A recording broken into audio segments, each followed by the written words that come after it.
Every large ship on the planet shares one thing in common, a bold stripe of red paint just below the waterline.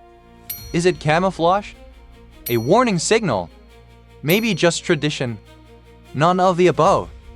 The real reason is a strange mix of ancient chemistry, biological warfare, and a stubborn maritime habit that refuses to die. Let's get into it. To understand the red paint, we need to go back to the age of wooden ships. The moment a vessel hit open water, it became a floating buffet. Algae, seaweed, barnacles, and the real villain, the shipworm, a creature that literally bored through wooden hulls from the inside out. Sailors called it biofouling, and it wasn't just a nuisance. A heavily fouled ship could lose up to half its top speed. In an era where speed meant the difference between winning a trade race or losing a naval battle, a slow ship was a dead ship. They needed a fix, fast.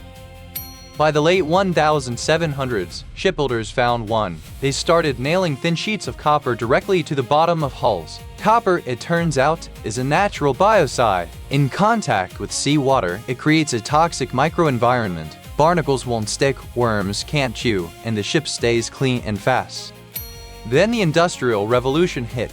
Wooden ships gave way to iron and steel, and suddenly, copper sheets became the enemy. Salt water acts like a battery between copper and iron, triggering a chemical reaction that eats through metal.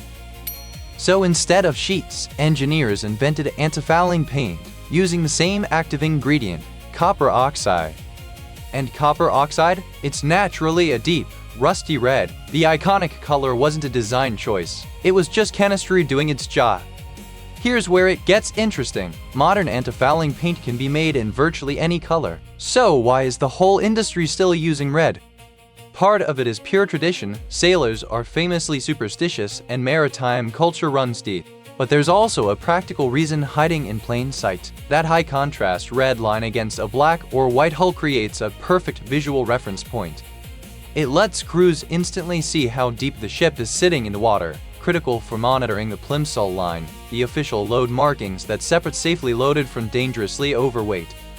So the next time you spot a cargo ship in port, you'll know that red stripe isn't decoration. It's 300 years of problem solving, painted on in plain sight. What started as a desperate fight against wood-eating worms became one of the most enduring symbols in maritime history. If you found that interesting, hit like, subscribe, and share it with someone who'd never guess why ships are painted red. More stories like this one every week.